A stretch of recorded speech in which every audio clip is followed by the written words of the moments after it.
Hey, Book Besties, welcome to another weekly reading wrap up of everything I read from like February 10th to the 16th, which it's actually been kind of a slow month for me. I kind of average like 15 books, 12 books a month, and I think I'm only at like 8. So we'll have to see how things go. But let's get into it. First, we got a little Whet. I listened to Deep End by Hazelwood because my Afterlight copy was not here yet. And I was like, I need to read it. And I'm actually really happy I did. The audiobook was so good. It is all from the female main character Scarlett's point of view, but the audiobook has a male narrator for Lucas's and the other male characters' parts, which I really enjoyed because I would have had a hard time kind of imagining a Swedish accent. So, if you're not familiar, this is a sports ish romance between a diver and a swimmer at Stanford. Her name is Scarlett. His name is Lucas Blomqvist. Um, and they are both kind of exploring the kinkier side of relationships. He was actually dating another diver on her team, and they broke up because she felt like they weren't a good match and like she couldn't give him what he wanted. And in a little bit of a drunken state, she's like, oh my God, you two should get together. Now, her name's Penn. I do have a problem with Penn later because she kind of acts like all hurt then that they actually get together, which is rude. But I really had fun with this book. Some people can kind of complained that it was too spicy or not spicy enough, or it's not like Allie Hazelwood, like her normal books. But if you read Not in Love by her, I really enjoyed that book. I think it gets into a little bit darker or like real topics than just like, yay, STEM. And I really love this copy. Hold on, I'm going to show it off a bit because the book was originally called Wet, and then they made Allie change it. And so there's a wet floor sign. And then there's some really great end paper art. There they are in the library. She's a big nerd. And here they are. They go on a little sneaky nighttime swim. So that was the first book I listened to, and I'm so happy I have the physical copy so that I can revisit this sometime in the future. Then I had an advanced copy of Cursebound, which is the second book in the series. The first one was Faybound. Now this one's really shiny because this is the Goldsboro copy, and it's very special. This is actually only one of 1,000. I have number 647. I bought secondhand the first book from someone, and then I was like, I need this because it's so pretty, and I couldn't help myself. I gave this 4 out of 5 stars. I think I liked Cursebound better because it was like you were jumping into this world of African inspired fantasy.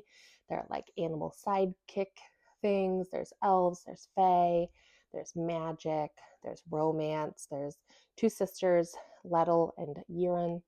Yiren is in a sapphic relationship, and then Lettel is in a straight relationship. And so you get to see both of them. This book continues their story, lots of family drama. Like when I tell you I was not expecting all of the all of the drama to be like family based, like it's everybody has a problem.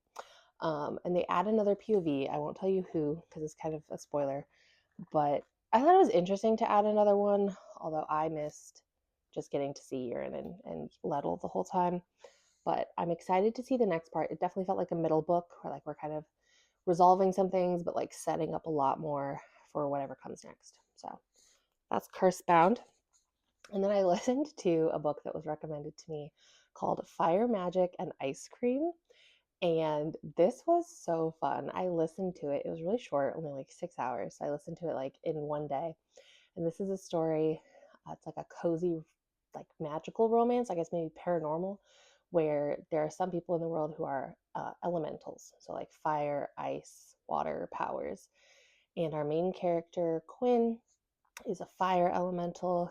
And then the other character, we soon find out, his name is August. He's an ice elemental. And he runs an ice cream shop. And she meets him. And she has been having trouble being in a romantic relationship because everybody's power kind of gets stronger, whether they're like angry or maybe when they are happy or something. Hers is when she is aroused. And so it's very hard for her to have physical intimacy because she might burn everything down.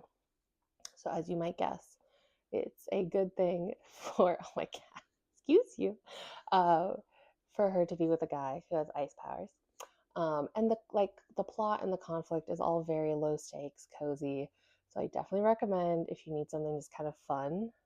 And there are sequels, so I'm gonna check out the rest of the stuff by this author. Those were the 3 books I read. I did start the book, The Last One, wherever I put it, and I unfortunately had to DNF it because I made, and if you don't know, that means did not finish.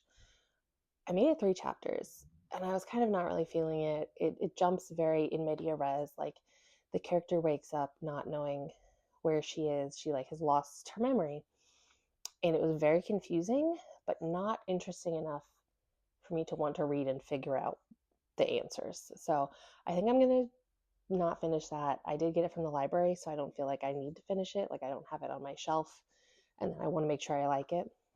So I stopped reading that and picked up this book I had found on TikTok called Sia by Eden O'Neill.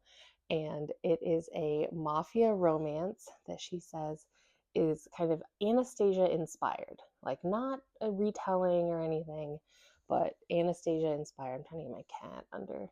She wants to go under a blanket. Come on. No? Okay. Anyway, and it's about a girl who is getting out of kind of like juvie rehab, and she had made a friend, and the friend's like, oh, you need a job and like somewhere to stay, so you can work for my dad and train this dog. I got my dad a job because I'm going to college and I don't want him to be alone, so you should stay with my dad and train his dog. What the friend fails to mention is that her dad is definitely in the mafia. And it's been a minute since I've read a good mafia story. I love them. It's something that got me back into reading because they're just so, I don't know, ridiculous. I'm sure, I'm sure other people are like, that's too much. But I think it's so fun. Like they're dark, they're sexy. And so it's a bit of an age gap. She's 20 and he's 36 because he had his daughter when he was like 18. And so I'm interested. I read, I don't know, like 20% last night. Let me look at my Kindle. 29. I was really going. So I'm excited to keep going. And then I had said I was going to start this, but I am actually starting the partner plot today. I did make a Fable book club if anybody wants to join. This is a second chance romance set in Vegas. So that's everything I read this week and like plan on continuing reading. Do I have any other updates for you? I don't think so. So thank you for watching. What do they say? Like, comment, subscribe, give it a heart. What do they do here? I don't know. Thank you. I will see you next week.